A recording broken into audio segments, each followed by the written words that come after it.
Türkmenistan'da ıssy howa höküm sürýär, asfalt ýollar daýalanýar. Soňky bir ýarym hepdäniň dowamynda Türkmenistan'da ıssy howa şertleri adamlaryň gündelik durmuşyna, olaryň saglyk ýagdaýlaryna täsir edýär. Temperaturanyň aşy ýokary galmagy ýurdun çäklerindäki gara ýollara da ziýan ýetirýär. Bu barada Azatlygyň Türkmenistan'a habarçysy 11-nji iýulda maglumat berdi. Yurtda soňky bir ýarym hepdäniň dowamynda howanyň ysysy +44 +46 gradusa barp ýetdi. Termometrler 48-50 derejelerini görkezýär.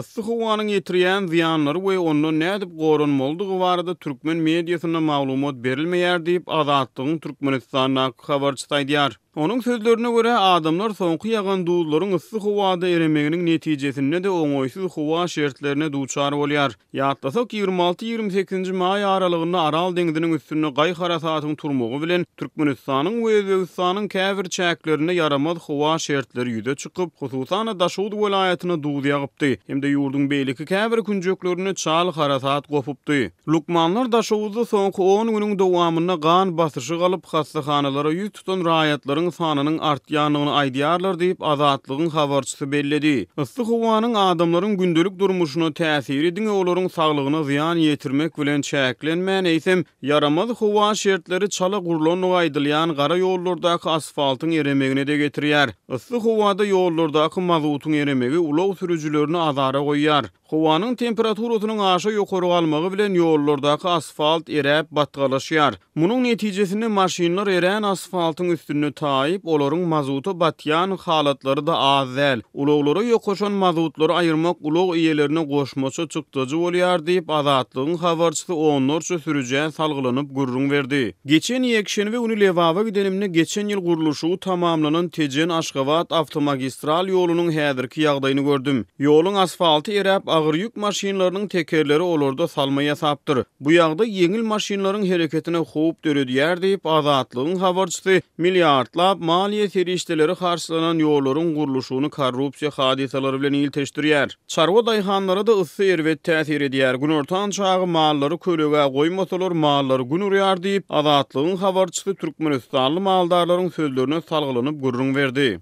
Galberse de mundan öňkü tomuz pasyrlaryna paýtagat Aşgabatda kondisionerleriň köpçülikleýin aýrdylmagy ýa-da bolmasa ıssy howada paýtagatdaky içi kondisionerli täze duralgalaryň gapylaryna gulpurulmagy ýaly maglumatlar peýda bolupdy. Türkmenistanyň guruk klimaty bar. Garawum çölü ýurdun territoriýasynyň takminan 80%-ni golaýyny eýelýär. Tomuz pasyrlyna çölde ıssy howanyň derejesi 50 gradusa çenli barp ýetýär. Ýollar barada aýdylanyny häzirki wagtda Türkmenistanyň Aşgabat Türkmenawat we Aşgabat Türkmenbaşy aralygyna uly magistral ýollarynyň guruluşynyň üstünde işlenýär.